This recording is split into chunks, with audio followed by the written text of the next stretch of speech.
Taste the Daily. முல்லை பெரியாறு அணையில் ஆண்டு பராமரிப்பு பணிகளை மேற்கொள்ள அனுமதிக்காத கேரள அரசுக்கும் வாய்மூடி மௌனியாக இருக்கும் ஸ்டாலினின் திமுக அரசுக்கும் அதிமுக பொதுச் செயலாளர் எடப்பாடி கே பழனிசாமி கடும் கண்டனம் தெரிவித்துள்ளார்.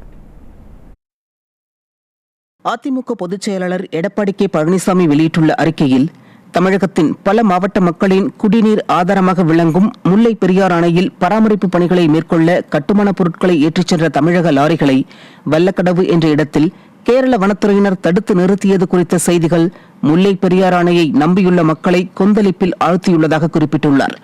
தொடர்ந்து மதுரை, தேனி, திண்டுக்கல், சிவகங்கை மற்றும் ராமநாதபுரம் ஆகிய 5 மாவட்ட விவசாயிகள் மற்றும் பொதுமக்கள் தமிழக கேரள எல்லையான தேனி மாவட்டம் லோயர் கேம்ப் பகுதியில் மறியலில் ஈடுபட முயன்றதை தடுத்து நிறுத்திய காவல்துறைக்கும், முல்லை பெரியாறு அணையில் ஆண்டு பராமரிப்பு பணிகளை மேற்கொள்வதற்காக கட்டுமான பொருட்களை கொண்டு செல்வதற்கு தேவையான அனுமதி பெறாமல் வேடிக்கை பார்க்கும் ஸ்டாலினின் திமுக அரசுக்கும் அவர் கடும் கண்டனம் தெரிவித்துள்ளார். மேலும் முல்லை பெரியாறு அணையில் ஆண்டு பராமரிப்பு பணிகளை உடனடியாக மேற்கொள்ள ஸ்டாலினின் திமுக அரசை அதிமுக பொதுச் செயலாளரும் சட்டமன்ற எதிர்க்கட்சித் தலைவருமான எடப்பாடி கே பழனிசாமி வலியுறுத்தியுள்ளார்.